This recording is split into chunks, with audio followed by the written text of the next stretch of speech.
Deus é maravilhoso. Quem aí quer deixar Jesus aqui?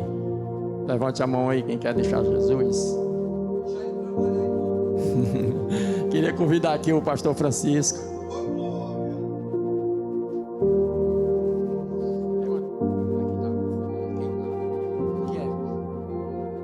Aqui é novo.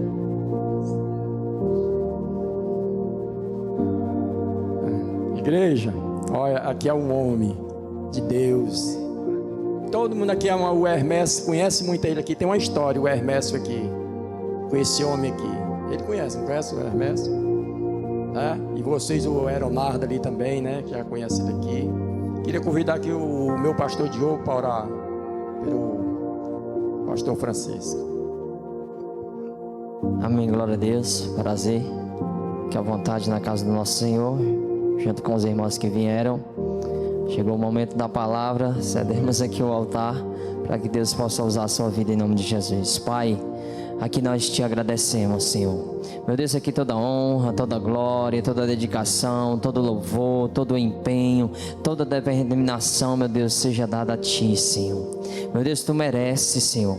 Porque, meu Deus, em nome de Jesus, Tu entregou o Teu Filho em prol de uma humanidade pecadora que se desviou da Tua presença. A palavra diz que Tu veio para os que eram seus e os seus o rejeitaram. Mas obrigado, Jesus, por ter se entregado por nós. Chegou o momento da Tua palavra, Senhor. Meu Deus, em nome de Jesus, Te apresentamos a vida do Teu Filho, para o Francisco, meu Deus. Pai, em nome do Teu Filho Jesus Cristo, usa o Teu Filho nessa noite, meu Deus. Creio que autoridade, poder e unção está sobre a vida do Teu Filho. Meu Deus, aqui cedemos o altar, Senhor, para Ele, para que nessa noite, meu Deus, Ele desapareça e o Teu Espírito Santo venha aparecer e se revelar a nós através da vida do Teu Filho, Senhor. Meu Deus, nessa noite nós já Te agradecemos e cremos e acreditamos que a Tua palavra virá de encontro ao nosso coração. Meu Deus, eu creio que nossos corações já estão preparados. Meu Deus, a Tua palavra é como uma marreta que esmiuça a penha, uma das pedras mais duras que existe, Senhor. Então, que poder tem a Tua palavra? Então, o Teu Filho está aqui como instrumento, e no abrir e fechar dos seus lábios, Tu venha se revelar ao coração dessa igreja, em nome do Pai, do Filho e do Espírito Santo de Deus. Se você crê, diga amém.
Louvo a Deus pela minha família. Eu tenho uma família linda, irmãos. Eu posso dizer hoje para vocês que diante do Senhor eu tenho uma família linda, maravilhosa, né? Tudo é Ele, irmãos. Tudo é o Senhor. E claro, né? Fora do Senhor a gente não é nada. E eu acredito que nem vivo eu estava se eu não estivesse com o Senhor. Tá aqui alguns irmãos lá que congregam conosco, né? Por incrível que pareça, eles moram na Caucaia, todos três, e vieram só para prestigiar essa noite com os irmãos, né? Aquilo que o Senhor está fazendo aqui, né? Da Calcaia também, né? E eu estou gostando do ambiente, né? Um ambiente bem do espírito mesmo, sabe? Aquela coisa calma. Hoje o Senhor tá calmo, né? Tá fazendo assim coisas. Eu estava tendo algumas leituras no espírito em relação aos louvores. Eu falei até para o Ricardo, né?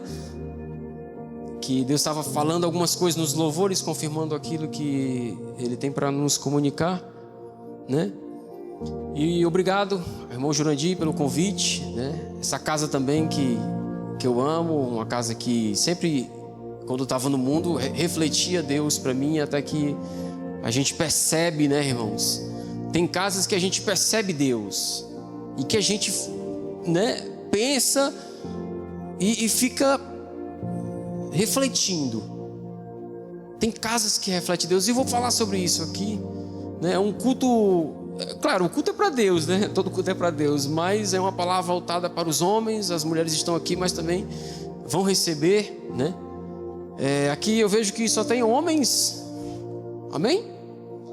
Pai de famílias, casados, né? Alguns com filhos, né? O Wagner ainda não tem filho, mas está providenciando. O Ricardo também, mas são casados, né?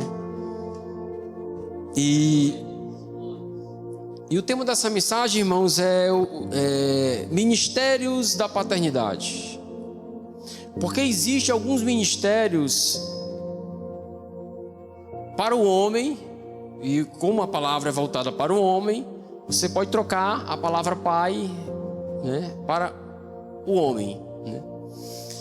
Que às vezes a gente passa assim despercebido, né? E nessa noite o Senhor quer trazer à memória algumas coisas que até a gente já sabe ou a gente já tem ouvido, mas Ele quer trazer à memória, Ele quer fixar, Ele quer fazer como Pedro diz, né? Ele quer fixar, quer trazer verdades para fixar na nossa mente. Pedro fala sobre isso. E a gente tem que estar sempre lembrando da palavra, porque tem coisas que a gente às vezes, né, vai esquecendo ou negligenciando, e o Senhor traz à tona para a gente se despertar. Então é uma palavra para a gente se despertar. Nós como homens, estar esperto, atento, porque irmãos, eu vou falar uma coisa para vocês. Eu tenho algumas leituras do que está acontecendo no mundo. Eu sou uma pessoa que dos últimos tempos para cá, os últimos anos, eu tenho lido, né, algumas coisas. Eu gosto muito de leitura e eu vou falar algo para vocês. As coisas não tá fácil, irmãos. E eu vou dizer uma coisa para vocês: vai piorar. Eu não estou falando no sentido econômico, porque não sei o que, a gasolina está cara, o pessoal fala. Não, eu estou falando no sentido de perversidade, eu estou falando no sentido de moralidade, sabe? Eu estou falando no sentido de pecado mesmo. Eu estou falando no sentido de famílias separadas, filhos indo para a prostituição, filhos indo para as drogas. Eu vim de um lar assim. Meu pai era um viciado no crack. Antes dele se converter, ele foi pro crack, irmãos. Meu pai já estava no crack. O Jurandir e a irmã Nancy, conhecida aqui, né? Conhece muito bem. Perdi 2 irmãos. Um assassinado, o outro morreu de uma causa que até é misteriosa. Um dia desse quando eu falo um dia desse, irmão, é uns 15, 16 anos atrás, tá bom? Eu estava bebendo no Jardim das Oliveiras e lá tinha um camarada que tinha saído da cadeia e a gente bebendo, né? Se drogando, aquela coisa do mundo, loucura, né? E o cara foi e me disse que o meu irmão não tinha morrido lá naquela lagoa que fica ali, próximo da cidade estacionária, que era o antigo Oi d'Água, né? Onde agora é uma floricultura. Aí ele foi dizer que o meu irmão não tinha morrido afogado, coisa nenhuma. Ele tinha sido assassinado e sabia quem tinha matado ele. Eu não sei se é verdade, não sei se era a viagem do camarada, eu não sei, irmão. Só sei que a morte do meu irmão foi muito misteriosa. A gente foi encontrar ele no ML depois de dois dias na geladeira lá no ML. Ele tinha sumido, né? Eu não sei, irmãos. Eu só sei de uma coisa: o que Deus está fazendo nas nossas vidas, a gente tem que permanecer. A gente tem que continuar. Irmão Jurandir, a gente tem que continuar. A verdade é essa, irmãos. Eu não quero saber o que ficou para trás, né? A gente tem que correr, como diz Paulo, para o que está adiante da gente. Deus quer realizar grandes coisas. O mundo vai piorar, mas a igreja vai ter que melhorar, irmãos. Essa é a verdade. Quanto mais a igreja, o mundo piora, mais a igreja tem que melhorar. Essa é a balança de Deus para os últimos dias. Irmão Dorivan, um amigo, né? Um guerreiro, um pai guerreiro. Então a mensagem é essa.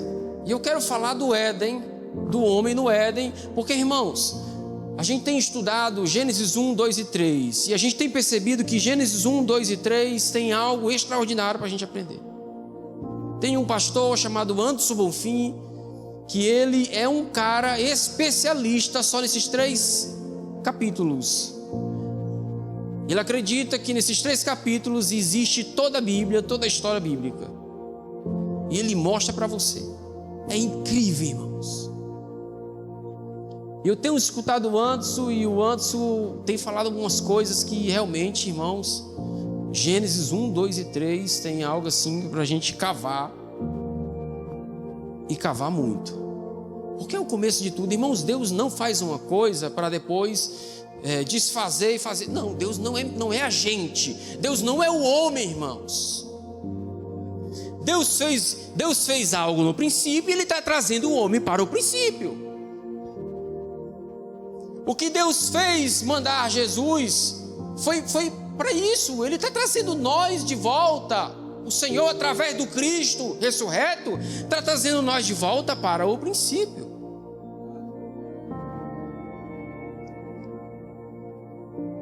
Essa é a verdade, irmãos. Abram suas Bíblias aí, Gênesis capítulo 2, versículo 15. Tem água aqui? É porque eu bebo muita água, irmãos.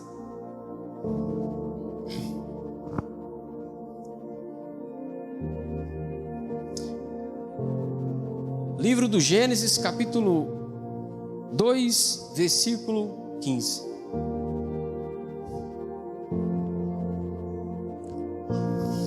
Eu só sei de uma coisa: Deus está fazendo algo também na minha família. E Ele começou uma obra, irmãos, e Ele vai completando, né? Obrigado, irmão. A gente tem uma palavra profética de 30 anos, irmão Jurandir. A nossa casa tem uma palavra profética de 30 anos, né? Daqui a 30 anos a minha filha vai ter 34 anos. 34 anos, possivelmente casada, né? Possivelmente casada, não sei. A gente está trabalhando para isso, né? Para que ela entre em um casamento debaixo da graça do Senhor, da bênção do Senhor, criando ela e doutrinando ela na palavra e no testemunho de vida. Porque se eu falar da Bíblia e não der testemunho, irmãos, nossos filhos não comem incoerência. Aprenda isso nessa noite.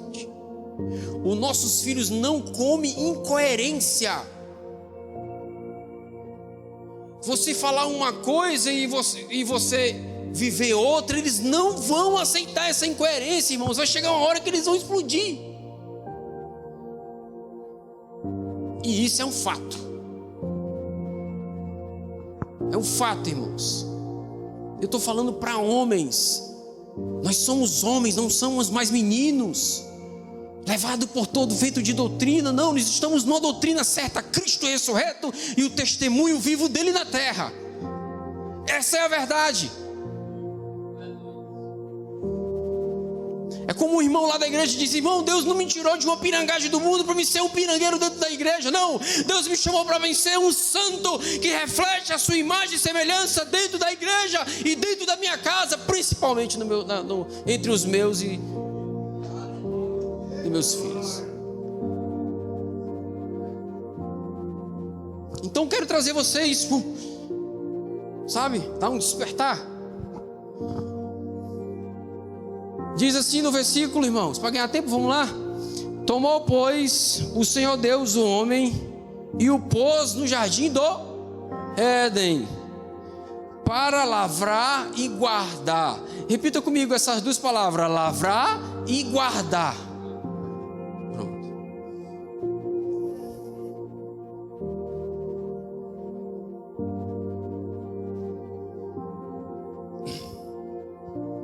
Desculpa por essas expressões, mas a gente vai falar bem no linguajar mesmo, né?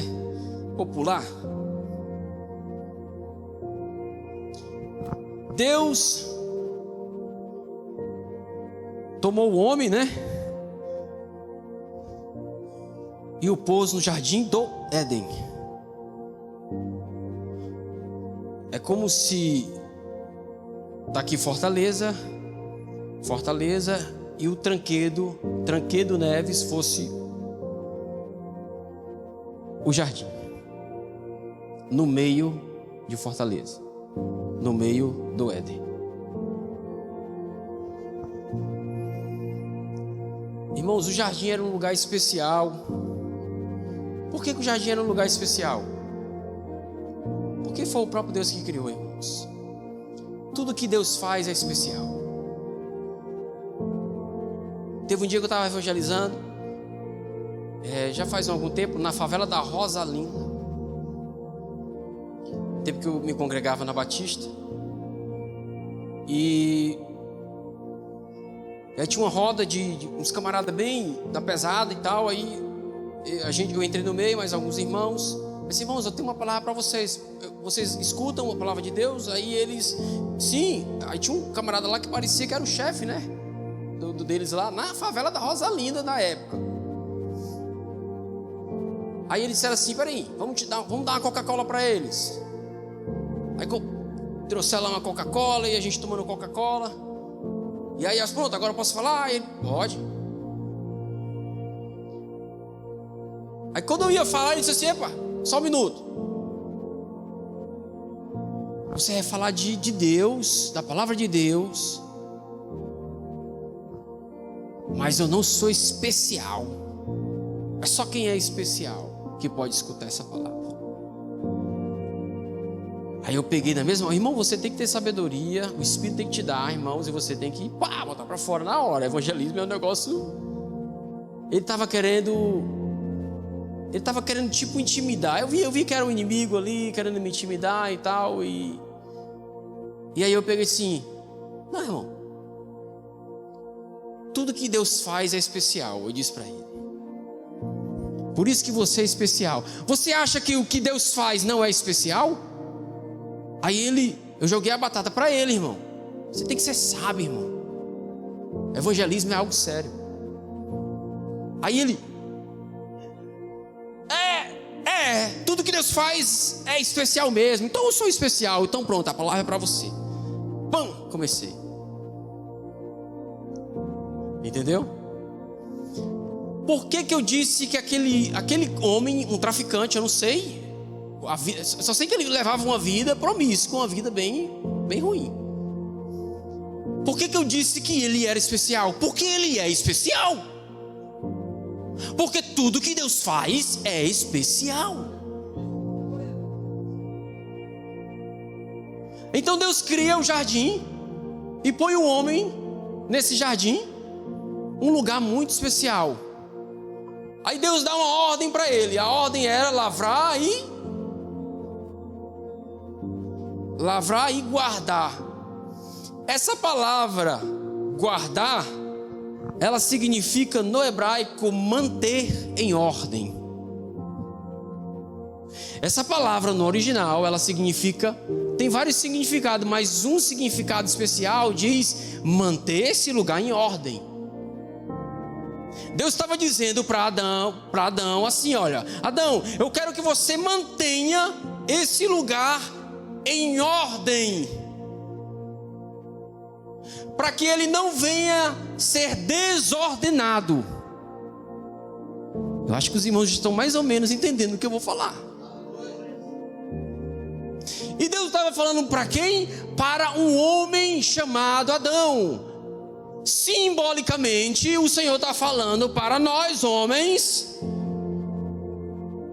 Ele nos deu uma casa, e a nossa casa é algo especial. A minha casa é algo especial.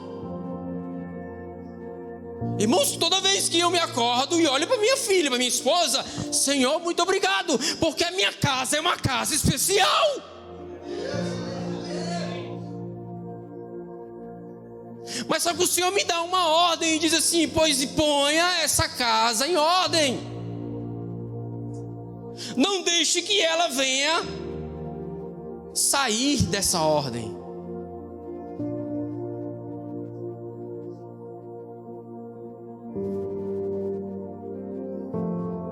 Irmãos, Deus, toda vez que eu estou pregando, aí eu me lembro de Deus, porque Deus é muito, sabe, especial.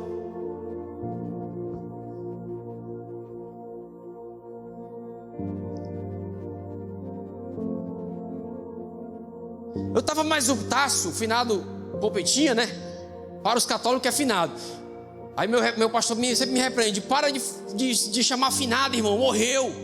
Eu estava marrutaço, chamado Popetinha. E aí eu estava tomando vinho 3 horas da madrugada na pracinha do Tranquedo Neves. E aí eu olhei pro Tasso e comecei a chorar. Eu tinha 23 anos, hoje eu tenho 36. Aliás, ia fazer 23. E ele disse assim: tu tá chorando? O Tasso, irmãos, o Tasso era um cara muito inteligente. O Tasso era incrível, irmãos. Eu tomando vinho com ele. E aí ele disse assim: tu tá chorando? Eu tô chorando, cara. Aí ele: eu acho que eu sei o que é isso. Aí ele: pois me diga o que é. Eu comecei a chorar, irmão, um negócio aqui dentro tão gostoso, um negócio tão, sabe, irmão, ele falando, tão gostoso, um negócio tão, sabe, tão profundo, que veio para fora. E eu comecei, aí ele pegou e disse assim: sabe o que é isso? Eu acho que é Deus. Eu acho que é Deus. Será que Deus está te tocando? Eu não sei, cara. Só sei que está muito bom e eu estou querendo sair daqui. Aí eu fiquei ali. Aí quando foi amanhecendo, a gente viu o Hermécio, o Daílo e o irmão Daílo. E aí eles me explicaram o que é que eu estava sentindo. Irmãos, desde aquele dia eu nunca mais fui o mesmo.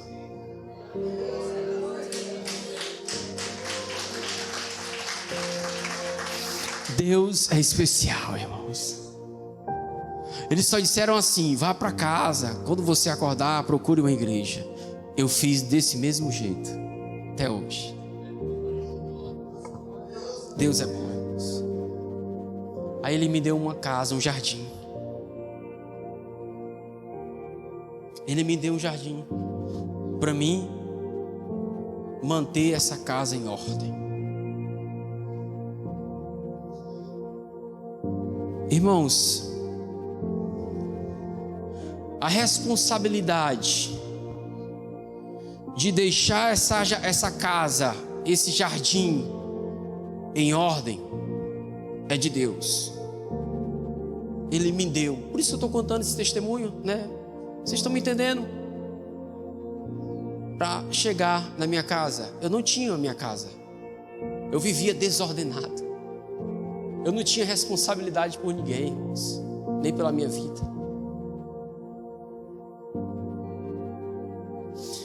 A responsabilidade, Jurandir, de deixar, tá aqui, ó, é do Senhor. Mas puxando agora para nós, os homens, a responsabilidade de manter essa casa é nossa. Deus nos entregou, agora Ele disse assim: vai, agora mantenha em ordem.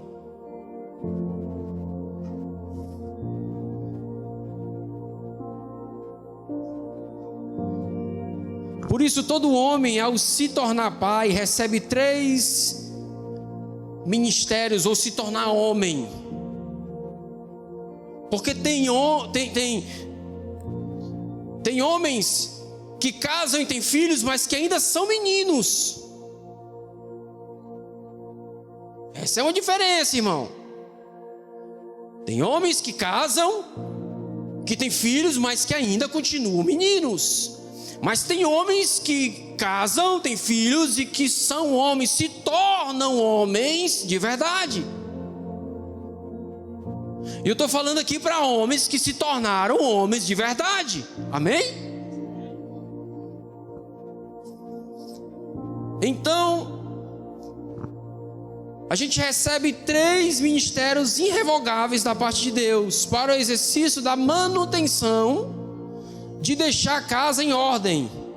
O primeiro é o ministério sacerdotal, o segundo é o ministério profético e o último, o terceiro, é o ministério de rei.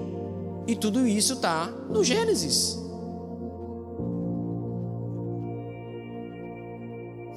Por que sacerdotal? O primeiro ponto, por quê? O pai como sacerdote. Por que eu tenho que ter essa responsabilidade de ser um sacerdote, o pai, ou um homem, dentro de uma posição de sacerdote? Vamos lá. Adão no jardim exercia a função de sacerdote no sentido de que podia oferecer livre e espontaneamente orações e louvores a Deus. Então o pai, como sacerdote, ele tem essa responsabilidade de diante de Deus oferecer orações, louvores. Nós como homens, nós temos essa responsabilidade de trazer a presença do Senhor para dentro do meu lar. O sacerdote, ele tinha essa função. O sacerdote, ele entrava no Santos dos Santos e ali ele tinha essa função. E aí o Senhor vinha, a presença vinha, porque ele ministrava louvores, ele ministrava orações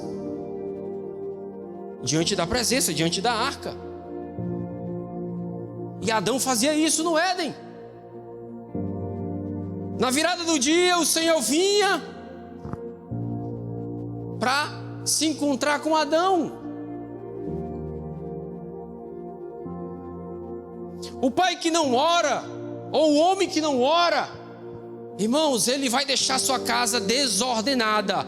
Aos poucos ela vai se desordenando, ela vai perdendo o equilíbrio, e de repente, quando você vai perceber, ela já está fora da ordem de Deus, já está desordenada.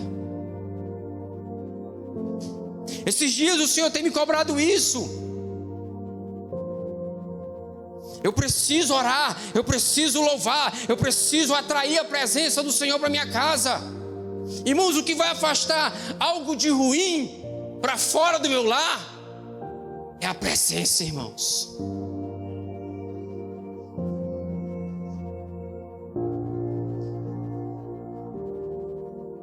Irmãos, diante de Deus, diante da presença de Deus, tudo é expurgado, tudo aquilo de ruim é expurgado, tudo aquilo de desordem é expurgado para fora. Adão, ele tinha essa responsabilidade. Tem um detalhe, irmãos, nessa viração, lá no Gênesis capítulo 3, que o Senhor veio logo quando Adão peca, né? Eu sempre me lembro desse texto, irmãos, assim, e Deus me trouxe agora à tona, o Senhor me trouxe aqui. Ele veio, o Senhor veio, e aí ele está no lugar do encontro, porque eles tinham um encontro. Deus tem um encontro com a gente.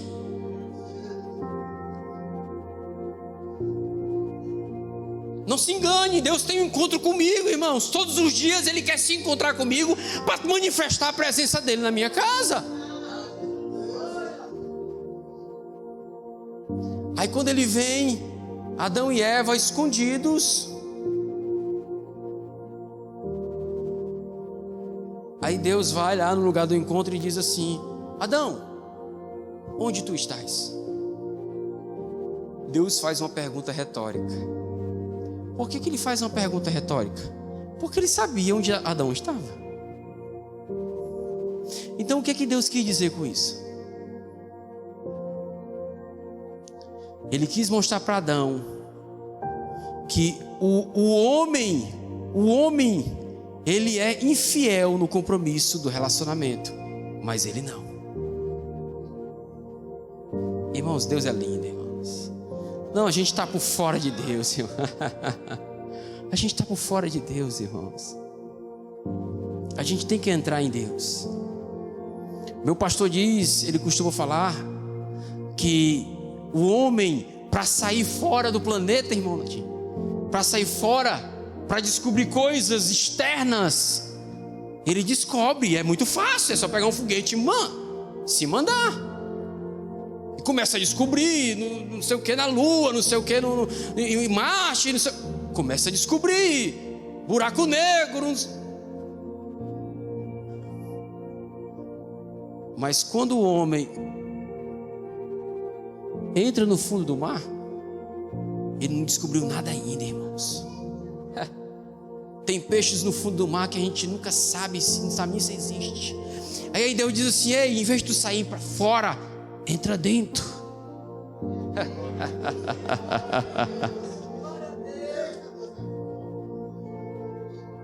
Deus está chamando a gente para entrar dentro dele, irmão Jandir. Dentro dele a gente descobre coisas. Paulo entrou dentro de Jesus, irmão. Irmãos, Paulo converte em Gálatas 1. E ele fala uma coisa que ninguém percebe ali. Mas ele diz uma coisa: eu não fui visitar os apóstolos, pastor. Eu não fui. Eu de imediato fui para o deserto da Arábia. E segundo relato, ele passa 3 anos. Vai estudar o que é o deserto da Arábia. Irmãos, no deserto da Arábia não tem nada.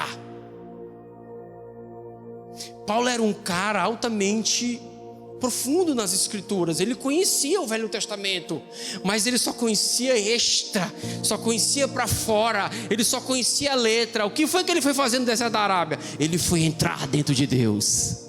E quando ele regressa, irmãos, vi coisas inefáveis que até lícito a gente fala.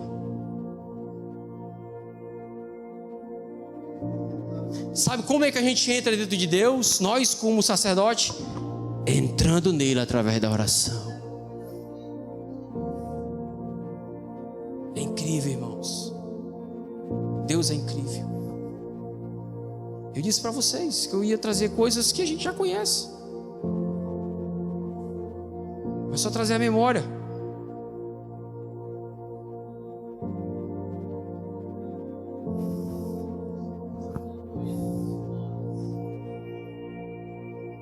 Sabe quem que fazia isso? Jó.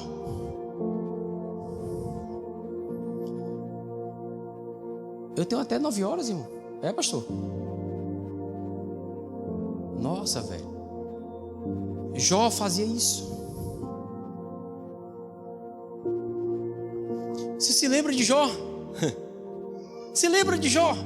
Jó era um homem íntegro, temente a Deus, se desviava do mal, mas os seus filhos iam para a balada. Seus filhos iam para a balada. No popular, seus filhos iam para a balada, não queria saber de Deus. Aí o que Jó fazia? Jó entrava como sacerdote. Irmão, entrar nos santos dos santos é uma simbologia de entrar em Deus, irmãos. Entenda a Bíblia.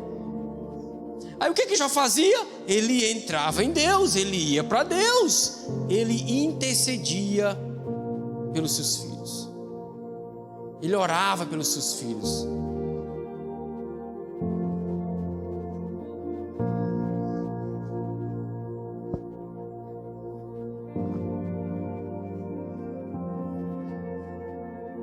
É incrível, irmãos. Irmãos, e quando a gente exerce o nosso sacerdote, o homem, eu como um pai de família, como um esposo, exercendo o meu sacerdócio, eu não só exerço o meu sacerdócio, eu também exerço fé. Fé, está ligado à fé. O sacerdócio está ligado à fé. O sacerdócio, irmão, ele não tem que estar desligado da fé, ele tem que estar ligado à fé. Porque é algo que eu tenho que crer, é algo que eu tenho que acreditar, é algo que eu tenho que confiar, eu estou exercendo. Às vezes eu não estou vendo nada, às vezes não está acontecendo nada, mas a fé está dizendo que vai acontecer.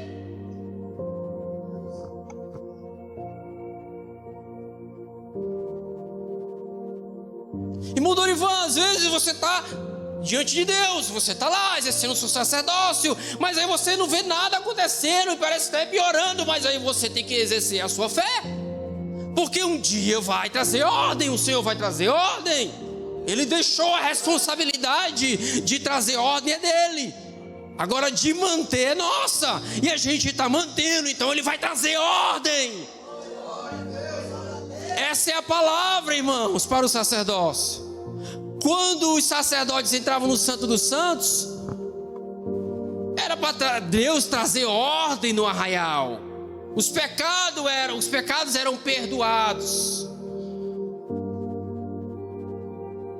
mas tinha que ter o sacerdote. E tem uma parada legal sobre fé, irmãos.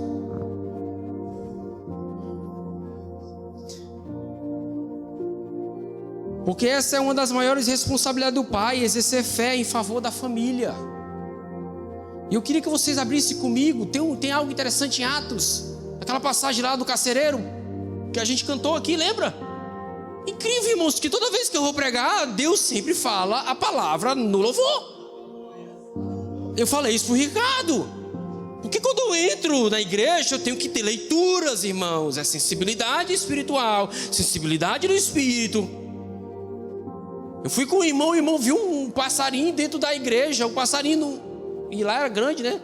Aí ele foi e ele teve uma leitura e trouxe uma mensagem profética para aquele pastor. Por causa do passarinho, ele leu uma mensagem profética.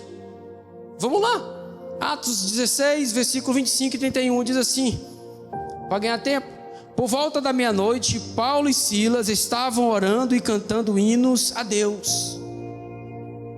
Paulo entrou, irmãos, quem entra dentro de Deus nunca mais é o mesmo.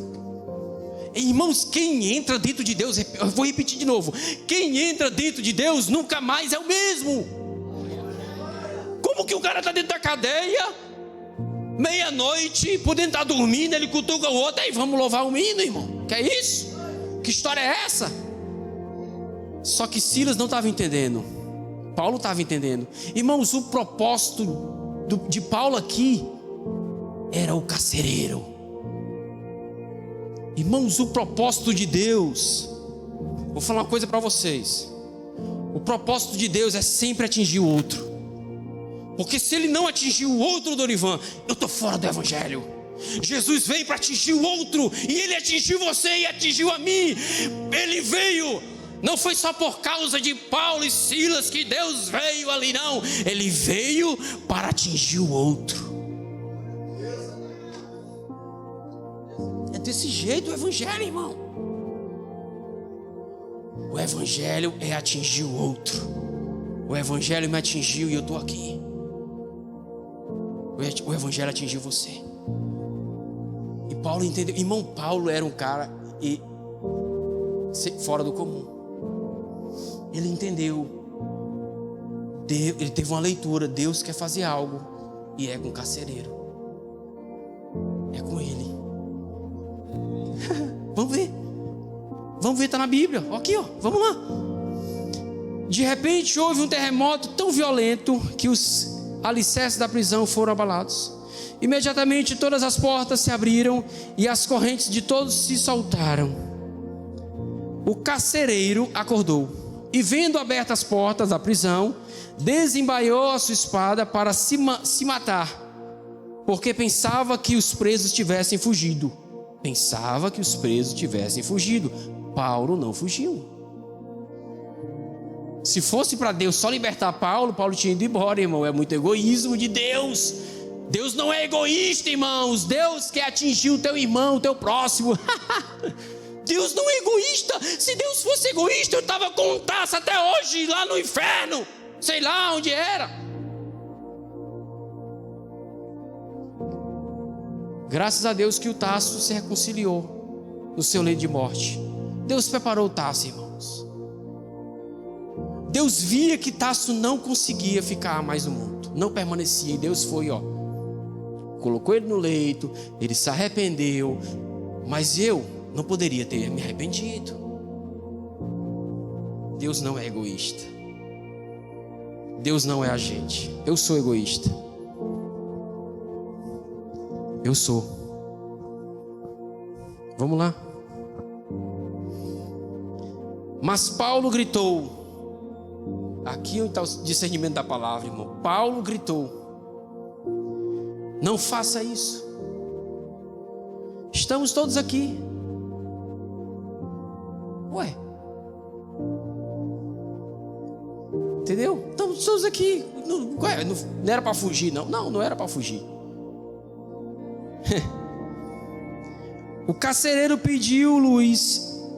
Entrou correndo e trêmulo prostou-se diante de Paulo e Silas. Então levou-os para fora e perguntou: senhores, que devo fazer para ser salvo? Eles responderam: creia no Senhor Jesus e serás salvos, você e os de sua casa. Irmãos, essa resposta dos dois é que faz a diferença do texto. Olha, Paulo não respondeu de uma forma individualista a pergunta. Ele não respondeu de uma forma individualista.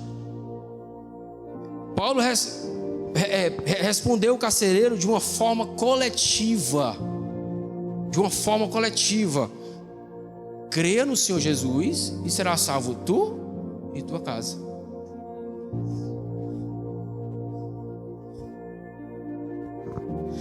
Isto é um verdadeiro representante de Deus na criação.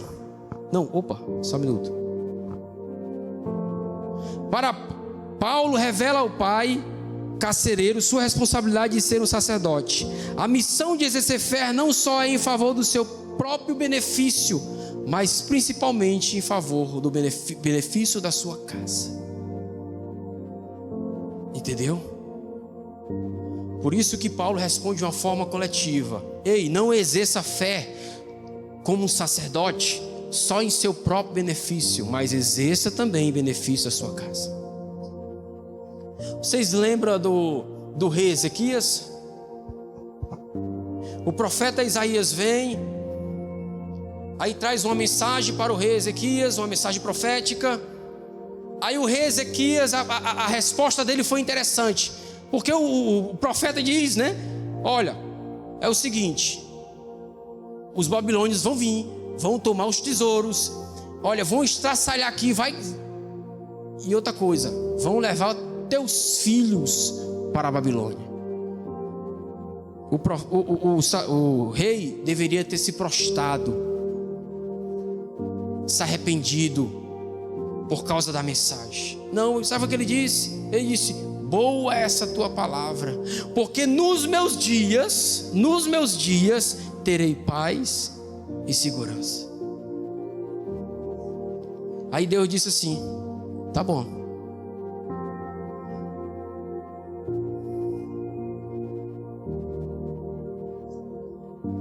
Não manteve a casa em ordem, levaram os seus filhos, sua casa, para a Babilônia. É desse jeito, irmãos. Vamos lá.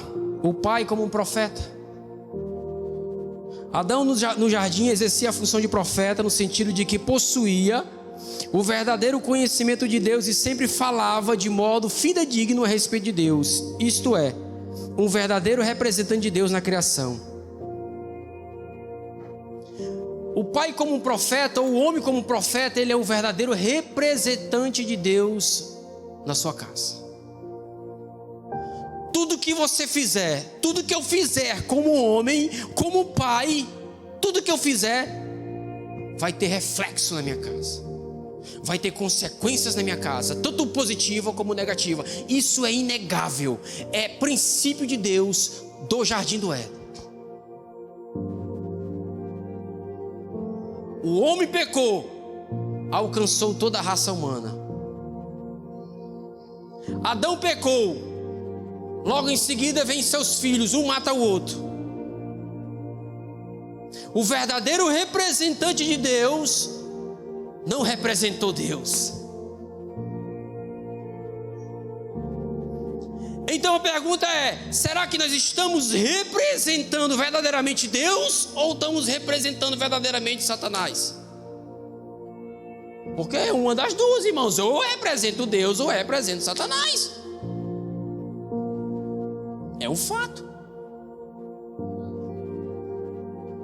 Não tem meio termo, irmão. A Bíblia, irmão, é Velho e Novo Testamento. A Bíblia, irmãos, ou é céu ou inferno. Irmãos, hoje em dia a Bíblia ou é convenção ou é desordenado no mundo. Ou representa Deus ou representa Satanás. Será que as minhas atitudes, porque o profeta, irmãos, ele representa Deus. Ele traz a mensagem profética encarnada. A gente tem aprendido isso, né, Wagner? A mensagem de Deus encarnada. Porque a mensagem profética, irmãos, ela tem que ser encarnada. E o profeta tem que encarnar a mensagem. Não é só teorias, mas é encarnar. É viver na íntegra. Ser um representante de Deus profeticamente no meu lar. Então é para refletir. Claro que os irmãos não estão representando Satanás, né? Estão buscando representar Deus, né, irmãos? Amém? Vamos para o último tópico. E só para terminar esse tópico, né? Noé fazia isso.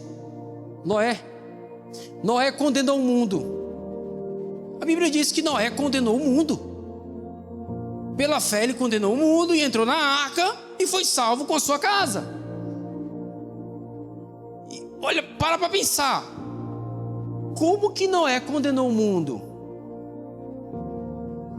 Noé encarnou, irmãos, a mensagem profética. Ele era um profeta, representante de Deus.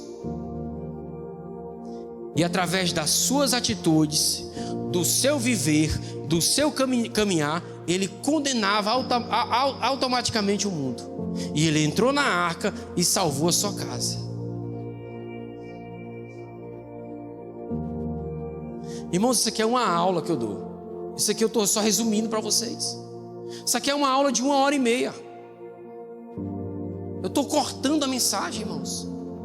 Tem tantos textos aqui de homens que representavam Deus aqui que eu não tenho condições de trazer aqui. Isso aqui é uma mensagem, é uma pregação, é uma reflexão. Vamos lá. O pai como rei. Isso aqui é interessante. Adão era o primeiro homem, né? Só para vocês entenderem, Adão era o primeiro homem e ele tinha a responsabilidade de representar Deus. Como profeta, ele era o responsável de representar Deus na terra, de representar Deus na sua casa. Terceiro ponto, Adão no jardim exercia a função de rei no sentido de que recebeu domínio e autoridade da parte do Criador.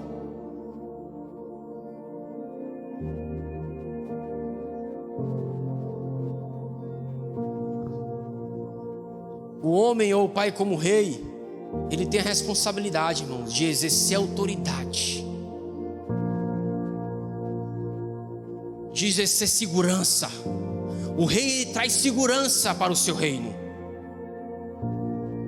Os invasores estão aqui. Aí o rei diz assim: ei, calma, calma. Ele acalma o povo, calma. Vamos levantar o exército, nós vamos enfrentá-los. A responsabilidade de trazer segurança, a responsabilidade de exercer autoridade. Eu tenho essa função como homem. Eu tenho essa responsabilidade. Eu tenho que trazer segurança para essa minha esposa. Eu tenho que trazer segurança para a minha filha, irmãos. Eu tenho que proteger a minha filha. Eu tenho que proteger a minha esposa. Essa é a função do rei, Jurandir. Você tem essa função. Uma função de autoridade. Eu vejo ali você dando os carão num menino que já está casado. Menino, é assim.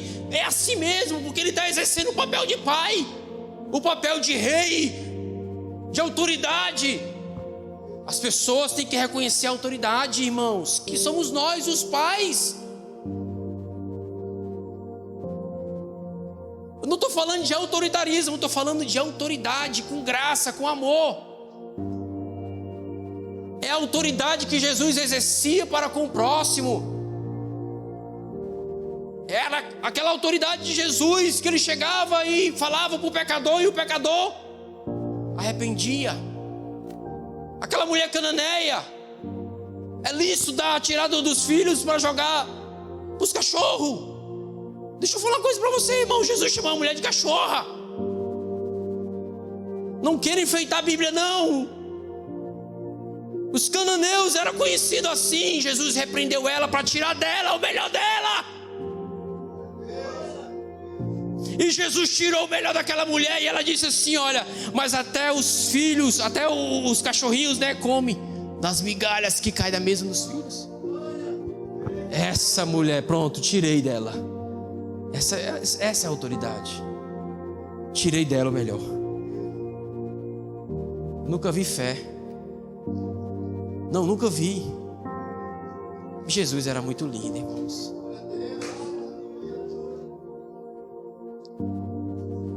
Jesus era muito lindo.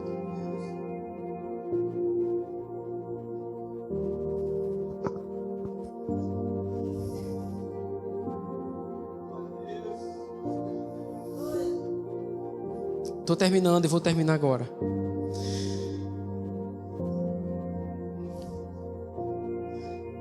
Ele recebe legítimo governo delegado por Deus para conduzir sua casa. Como disse João Batista, uma pessoa só pode receber o que lhe é dado dos céus. João 3:27. Quem é que dá tudo isso? Deus. E Ele não deu agora, Ele deu no jardim do Éden.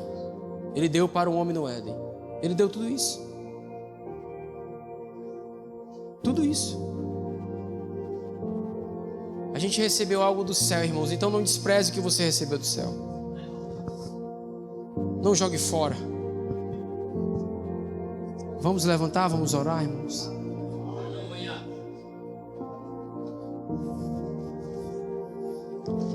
Irmãos, eu tenho uma pegada. Eu não sei se vocês perceberam, mas eu tenho uma pegada de ensino mesmo, de ensino. Por isso que eu gosto de dar aula. De dar, sentar e, sabe, conversar. Mas aqui, como era uma mensagem, tinha que ser, né, tinha que resumir, porque senão não dá tempo. E ainda eu vou comer uma pizza com os irmãos da Calcaia. Amém. Eu quero orar por vocês, irmãos. Eu também não vim só aqui para trazer uma mensagem. Eu vim aqui para compartilhar o meu coração, né, e orar pela vida dos homens dessa casa. Fecha os teus olhos. Pai, obrigado, Senhor. Obrigado por essa mensagem. Obrigado por tudo que o Senhor falou aqui, desde os louvores, Pai. Obrigado pelos pequenos detalhes que aqui o Senhor ministrou. Obrigado pela vida de cada homem formado e inteligente que estão aqui, Senhor. Obrigado porque o Senhor trouxe eles até aqui, não para escutar a mim, mas para escutar aquilo que o Senhor queria falar. E obrigado porque nessa noite o Senhor trouxe à nossa memória aquilo que nos dá esperança. E o que nos dá esperança é a Tua palavra. Não tem outra coisa no mundo que nos dá esperança se não ser a Tua palavra, Senhor. é ela que nos dá a esperança. E obrigado, Senhor. Obrigado pela vida dos pastores dessa casa, obrigado pela vida dos obreiros dessa casa, obrigado pela vida de todos aqueles que ajudam aqui, Senhor, nessa casa, nessa igreja.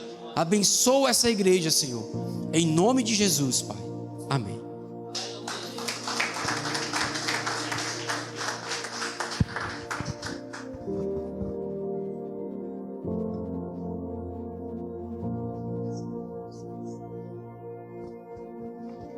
Eita, igreja, vou procurar organizar mais a minha casa, viu? É isso que nós devemos fazer. Sou um pai muito rígido ali com meu filho, né? Mas a gente tem que cada vez botar no cabresto. Não tem idade não, como ele disse aí, né? É 40, é 50. A gente como pai, a gente tem que ter aquela responsabilidade de manter a casa em ordem, né? E eu fico muito assim alegre com a presença de vocês, né? Que Deus abençoe a vida de vocês, a vida do pastor Francisco. A gente se conhece muitos anos ali, eu sei a história dele todinha, ele sabe a minha, né? E é o que Jesus faz. Não deixe Jesus, agarre Jesus, não deixe ele sair de perto de você. Jesus, não sai de perto, fica perto de mim. Abraça ele com toda a sua força, porque sem ele nós não somos nada. Aqueles que conhecem, né? Aqueles que não conhecem ficam chutando Jesus de todo jeito, mas nós que já conhecem, nós temos que manter Jesus seguro. Não sai não, Jesus, daqui não, fica aqui, me ajuda, eu preciso de ti. E Jesus tem me ajudado muito, irmão, porque eu também já escapei 3 vezes. E Jesus não deixou eu ir. Você vai ficar, você não vai agora. De novo, ele disse: você não vai, não é ainda a hora. Eu estou só lhe aprontando. Estou só lhe aprontando. A última vez agora foi um acidente que quebrei tudo aqui. E Jesus, chegou uma profeta lá e disse assim: Deus vai te visitar hoje. Irmão, foi incrível. Eu ia me operar, mas Jesus colocou o osso no canto. Aí eu vou deixar esse Jesus. Jesus, ele faz tudo para nós. A gente é que faz as coisas erradas, né, pastor Francisco? A gente faz as coisas erradas. Então essa palavra aqui foi uma palavra muito abençoada do céu, né? Muito abençoada para nossas vidas, né? Que Deus abençoe a vida de cada um de vocês, né? Dos meus irmãos aqui em Cristo Jesus, pastor Mauro, Reginaldo, né? Diácono Cícero, pastor Diogo, né? Que são uns homens guerreiros. E Deus está fazendo a transformação nessa casa. E eu creio que nós temos que abraçar essa mudança que Deus está fazendo nas nossas vidas, né? Jurandir um dia não sabia pegar nem no microfone. E hoje Deus disse assim: vou te usar lá em cima. Tu vai ser motorista de um ônibus. O ônibus leva a gente, né? E aí eu estou vendo aqui, ó, o ônibus aqui cheio de passageiros. Eita, aleluia. Glória a Deus, né? Irmão, eu vou entregar o microfone aqui para o pastor Diogo. E os irmãos permaneçam sentados, né? Antes de tu comer tua pizza, que vão servir ali um lanchezinho pra gente.